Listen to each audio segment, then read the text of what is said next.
Welcome to WT History. In this series, we list all the major events that happened in the world in a year, starting from 1776 to 2024. On January 6th, Florida Governor Thomas Brown signed legislation providing public support for the new East Florida Seminary. This institution would eventually grow into what we know today as the University of Florida. Just days later, tragedy struck the family of President-elect Franklin Pierce when his only surviving child, young Benjamin Benny Pierce, was killed in a train accident. The loss cast a shadow over Pierce's presidency even before it began. On February 22nd, Eliot Seminary was founded in St. Louis, Missouri. It would later become Washington University in St. Louis, one of the nation's premier research institutions. Then, on March 5th, the St. Paul Fire and Marine Insurance Company was established in Minnesota. This company would evolve into the Travelers Companies, a leading worldwide insurance provider. That same month in San Francisco, a German immigrant named Levi Strauss founded a clothing company that would soon transform workwear into a global fashion phenomenon, Levi Strauss & Co. On May 23rd, the very first plat for the city of Seattle, Washington was laid out, setting the foundations of a major American metropolis. But not all news was good. In May, New Orleans suffered a devastating yellow fever outbreak that killed more than 7,700 people, one of the deadliest epidemics in the city's history. On July 25th, California outlaw Joaquin Murrieta, sometimes called the Robin Hood of El Dorado, was killed by authorities. His story remains part of the folklore of the American West. On August 24th, at Saratoga Springs, New York, George Crumb prepared the very first potato chips, according to popular accounts, giving the world one of its favorite snacks. On September 20th, Otis Elevator, precursor of the modern Otis Worldwide Corporation, was founded. Its safety elevator technology would eventually make skyscrapers possible. Just weeks later, on October 4th, master shipbuilder Donald Mackay launched the Great Republic on the East Coast. At 4,500 tons, it was the largest sailing ship in the world, but its enormous size made it difficult to succeed commercially. On November 3rd, adventurer William Walker led his troops to capture La Paz in Baja California and boldly declared the short-lived Republic of Sonora. His filibustering campaigns would remain controversial in American history. Finally, on December 30th, the Gadsden Purchase was signed. The United States bought about 77,000 square kilometers of land from Mexico, securing territory in present-day southern Arizona and southwestern New Mexico to support future railroad building. Moving to Europe, on January 19th, the great Italian composer Giuseppe Verdi premiered his opera Il Trovatore at the Teatro Apollo in Rome. Not long after, on March 6th, his opera La Traviata premiered in Venice at La Fenice. However, the performance was poorly received at the time, though it would later become one of the most beloved operas of all time.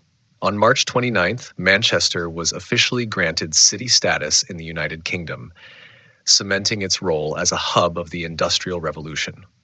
Then, on April 7th, a royal birth took place at Buckingham Palace. Prince Leopold, the youngest son of Queen Victoria and Prince Albert, was born. During his delivery, Queen Victoria famously used chloroform, encouraging the wider use of anesthesia in childbirth.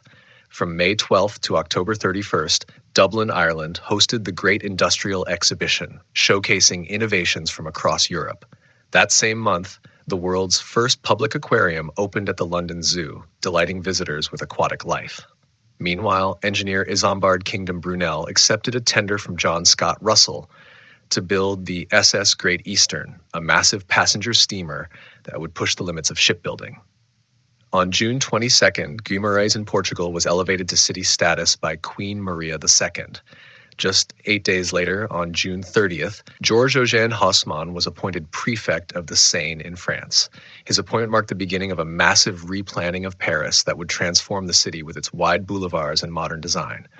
On July 1st, the Swiss watch company Tissot was founded, destined to become a renowned name in timekeeping.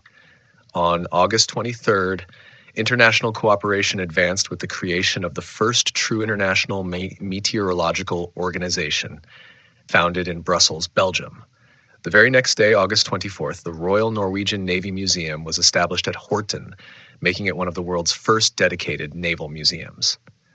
On September 19th, English missionary Hudson Taylor departed for China, beginning his life's work as one of the most influential Protestant missionaries in Asia. Then, on October 1st, C. Bechstein founded his piano factory in Germany, one of 3 legendary companies established that year, alongside Julius Bluthner and Steinway Sons, ushering in a golden era of piano making. On October 4th and 5th, the Crimean War began as the Ottoman Empire declared war on Russia. That same month, on October 25th, the Neue Pinakothek Art Museum opened in Munich, Germany. On October 28th, Ottoman armies crossed the Danube into Wallachia, escalating the Crimean conflict. On November 4th, Turkish forces defeated the Russians at the Battle of Oltenitsa. Later that month, on November 15th, Maria II of Portugal died and was succeeded by her son Pedro V as king. Then, on November 30th, the Battle of Sinop saw the Russian fleet destroy the Turkish navy, a devastating early victory for Russia in the Crimean War. On December 14th, Compagnie Générale des Eaux was founded in Paris. This company would grow into Vivendi and Veolia, major players in media and utilities. Other notable European developments included French diplomat Arthur de Gobineau beginning his publication An Essay on the Inequality of the Human Races, an early and troubling work of so-called scientific racism. Also, Charles Provaz and Alexander Wood independently invented practical hypodermic syringes, revolutionizing medicine. And finally, the Chartered Bank of India, Australia and China was incorporated in London by James Wilson, later evolving into Standard Chartered Bank. Now to global events. On January 8th, the Qing dynasty official Zheng Guofan was ordered to organize a militia to suppress banditry in Hunan during the ongoing Taiping Rebellion. Just 4 days later, on January 12th, Taiping forces captured Wuchang. On January 20th, Britain officially annexed Lower Burma, ending the Second Anglo-Burmese War. On February 12th, the city of Puerto Montt was founded in southern Chile. On March 20th, one of the largest rebel armies in history, about 750,000 Taiping soldiers, captured Nanjing, slaughtering 30,000 imperial troops and declaring it their capital. On April 16th, India's first passenger railway opened, running 22 miles from Bombay to Thana, a milestone that revolutionized transportation in South Asia. On May 5th, the perpetual maritime truce between Britain and the rulers of the Lower Gulf took effect. These territories later became known as the Trucial States, and much later, the United Arab Emirates. On July 8th, U.S. Commodore Matthew Perry arrived in Edo Bay, Japan, demanding that the country open trade. On July 14th, Perry was allowed to come ashore and begin negotiations, signaling the beginning of the end of Japan's isolation. On July 27th, Ieyasu succeeded his father Ieyoshi as Japanese shogun, marking the late Tokugawa period, the final phase of the shogunate. On August 12th, New Zealand officially achieved self-government, a major milestone in its colonial history. That same year, the Melbourne Cricket Ground officially opened in Australia. It would grow into the largest sports stadium in the Southern Hemisphere. And finally, between 1853 and 1873, more than 130,000 Chinese laborers were brought to Cuba under harsh contracts, a massive wave of migration that shaped the island's society.